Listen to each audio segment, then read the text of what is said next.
Hi, so all the students.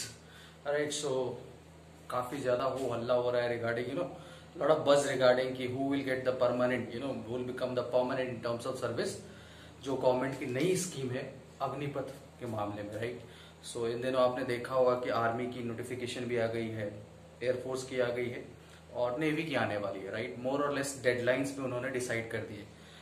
मैं इस video को हिंदी में रख रहा हूँ सो दैट कि ज्यादातर बच्चे समझ सके right. In case if you have any difficulty in understanding Hindi, right, those who belong to the southern regions as well, you can definitely let me know. I will try to convey that in English as well, right. So considering the majority, I am keeping this video in Hindi, right. So एक जो आम चिंता है ना, generally आप देखोगे rural background के जो स्टूडेंट्स है, जो मेजोरिटी है एक्चुअली, जो इन स्कीम्स के तहत आने वाले हैं, उनके ये डाउट्स हैं और डाउट्स जेन्युइन भी है एक्चुअली। किसी के साथ भी होगा तो उसको भी लगेगा कि हाँ भाई परमानेंट कौन होगा right. So as a sample मैं बता रहा हूँ कि गवर्नमेंट ने सेज दैट 25% परमानेंट हो जाएंगे राइट। बट अब दुविधा ये है कि जो लोग मान के चल रहे हैं या बच्चे एस्पिरेंट्स जो हैं राइट, बिकॉज वो ऑफकोर्स सही बात है कि सुबह शाम बहुत मेहनत करते हैं। इट्स नॉट ईजी इतना दौड़ना and physical is not easy, काफी कुछ और दिन में अपने काम भी हैं, lots of thing right. So we really understand that, मतलब आप महसूस तो नहीं कर सकते but yes we have observe that in our village as well. And लोगों की काफी मेहनत होती है। इवन इफ आप जवान एंट्रीज या कोई भी जो जूनियर एंट्रीज है तो उनसे जाना, इनफैक्ट मुझे लगता है कि जो नॉन कमीशन एंट्रीज हैं वो ज्यादा टफ है rather than this commission, because commission में तो पढ़ना ज्यादा होता है बट पढ़ना आसान काम है, मुझे ऐसा लगता है, हो सकता है मैं गलत हूँ राइट। बिकॉज पढ़ने के लिए तो माहौल, पंखा, एसी सब कुछ है आपके पास, बट ये जो काम है ना फिजिकल फिटनेस, ये मेंटेन करना बड़ा मुश्किल होता है, तो ऑफ कोर्स टफ है। But coming to the point right, कि आपकी ये टेंशन होगी कि कौन से लोग परमानेंट होंगे। जो बच्चे ज्वाइन करेंगे उनके दिमाग में ये क्वेश्चन रहेगा कि क्या मैं परमानेंट हो पाऊंगा। ऑफ कोर्स बहुत सारे लोगों की इनफैक्ट जो उस बैकग्राउंड से आते हैं, जो एस्पिरेशंस रखते हैं, उनकी इच्छा भी होगी, होनी भी चाहिए ऑफ कोर्स। कॉम्पिटिटिव जैसा गवर्नमेंट ने कहा, आई am not putting my views, जो ऑफिशियल नोट है उसी को मैं समझाने की कोशिश कर रहा हूँ। इसमें मेरा कोई व्यूज नहीं है, I am not sharing any views because सबके अलग अलग व्यूज होते हैं, परसेप्शन है।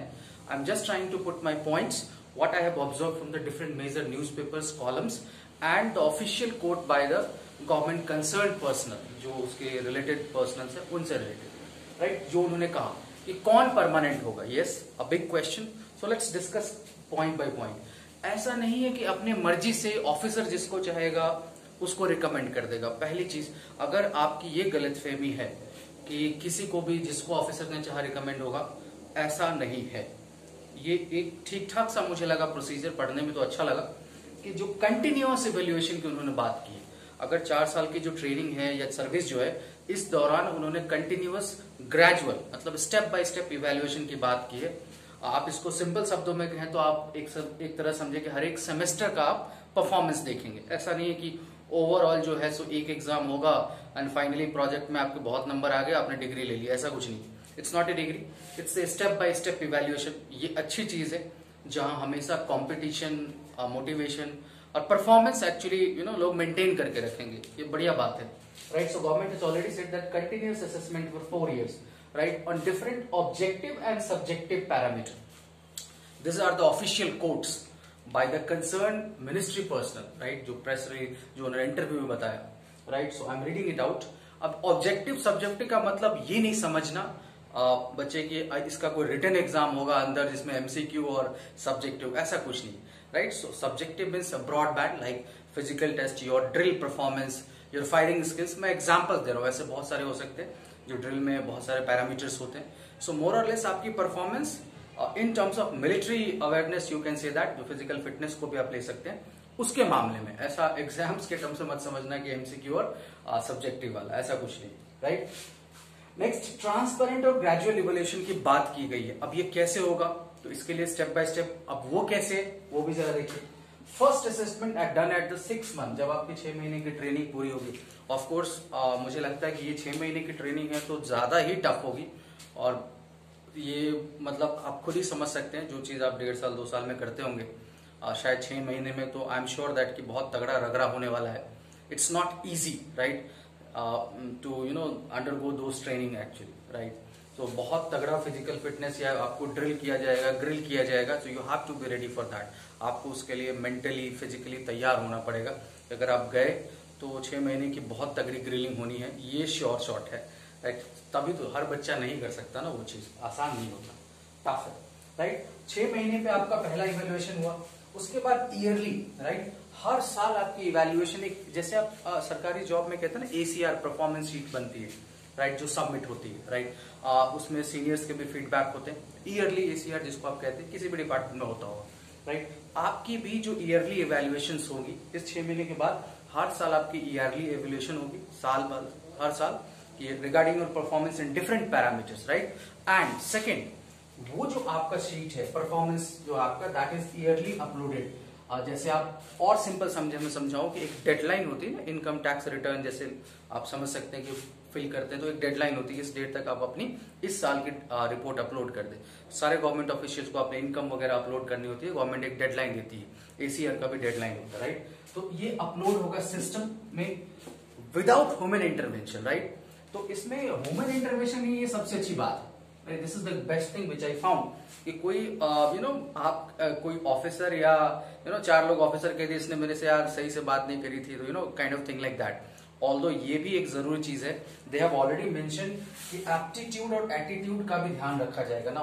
टीम वर्क एक बहुत बड़ी चीज होती है, खासकर डिफेंस में या मिलिट्री में या किसी भी ऑर्गेनाइजेशन में, जब आप टीम के साथ काम करते हो, टीम वर्क एक बहुत बड़ी चीज है, जहां एप्टीट्यूड एटीट्यूड बड़ा मैटर करता है कि आप अपने टीम के साथ कैसे करते हो behave, how do you present yourself to your CEO, right. So discipline, of course this is a part and parcel of discipline, right. इसका आप जरूर ध्यान रखेंगे, राइट। हर साल आपकी इवैल्यूएशन होगी, अपलोडिंग होगी, एंड जो आपका इंटायर है, जैसे आप इसको कहते हैं ना क्यूमुलेटिव फ्रीक्वेंसी, क्यूमुलेटिव डेटा, बहुत सारे डेटा है, उसका आपने क्यूमुलेटिव डेटा निकाला, okay this is the final evaluation sheet based on this all this 5 marksheet. आपकी 5 मार्कशीट है, पांचों को मिला के एक क्यूमुलेटिव मार्कशीट बनी, and yes this is recommended for the merit list और not. Now government will publish the merit list, right, after the 4 year, जब 4 साल के बाद मेरिट लिस्ट आएगी, and that of course the upper one, you can say that 25% of the recommended candidates for the permanent service, right? So आपको ये सोचने की जरूरत बिल्कुल नहीं है। मेरे को लगता है कि इस बात का शायद ज्यादा चिंता था, जिसकी वजह से बहुत सारी जगहों पे वाद विवाद हुआ कि परमानेंट नहीं होंगे हम, हमें 4 साल बाद रिटायर हो जाएंगे, उसके बाद क्या करेंगे। अगर आप अच्छा परफॉर्म करेंगे एज पर द कोर्स, जैसा सरकार ने कहा है, उसके हिसाब से आपकी होने के चांसेस पूरे हैं, राइट। तो आप भी मान सकते हैं कि 10 में से 2-3 ऐसा बच्चा होगा जो शायद वो फिजिकल ट्रेनिंग सस्टेन ना करे। ऐसे होंगे जो मान लो कि आपको लगता है वो कोई ठीक ठाक पढ़ा लिखा है, उसने भर दिया फॉर्म और उसका हो गया। आई एम श्योर दैट कि वो 6-7 महीने की ट्रेनिंग में इतना ग्रिल होगा कि वो फेडअप हो जाता है। जनरली बच्चा, हर किसी का अपना टेम्परामेंट है, हर बच्चा के अंदर डिफरेंट स्किल है, और सब अच्छा है एक्चुअली, कोई भी बुरा अच्छा नहीं होता, एवरीथिंग इज फाइन। सो आप अपनी परफॉर्मेंस देंगे and government will come up with the permanent list after 4 years, right. Women military के बारे में सेम चीज कही गई है, दैट इज मिलिट्री पुलिस, जिसकी रिक्रूटमेंट लास्ट 2 साल से रुकी हुई है। पहले 2 बैच पास हुए थे, उसके बाद ये भी रुका है, but the same will be done for women recruits in military police, right. So ये बेसिक फॉर्मूला है, आप इसको सिंपल समझे। पहला सेमेस्टर आफ्टर 6 मंथ, राइट, और एग्जाम नहीं होगा, इस बात का आप टेंशन ना ले। It's all the behaviour, fitness, drill etcetera etcetera. तो बहुत टेंशन नहीं लेना है कि आपने मैं बहुत हाई फाई पढ़ा नहीं हो, तो ऐसा कुछ नहीं है, right. Your performance matters, that's team work matters, right. तो उसके बाद हर साल आप समझ ले कि 4 आपके सेमेस्टर हो गए, एक तरह से सबको मिला लीजिए, and that will be based on entire cumulative data on systemise. इसमें ह्यूमन इंटरवेंशन नहीं है, ये बेहतर चीज है, तो इसलिए आप बहुत टेंशन ना लें। आप अपनी तैयारी करें, जो लोग फिटनेस की तैयारी कर रहे हैं या गांव में रहते हैं, और शहर में भी जो लोग फिजिकल फिटनेस के लिए इतनी लंबी दौड़ लगा रहे हैं, they are trying to work hard. So good luck to all of you. आप टेंशन ना लें, आप अपना काम करें अच्छा, right. So wish you all the best, thank you.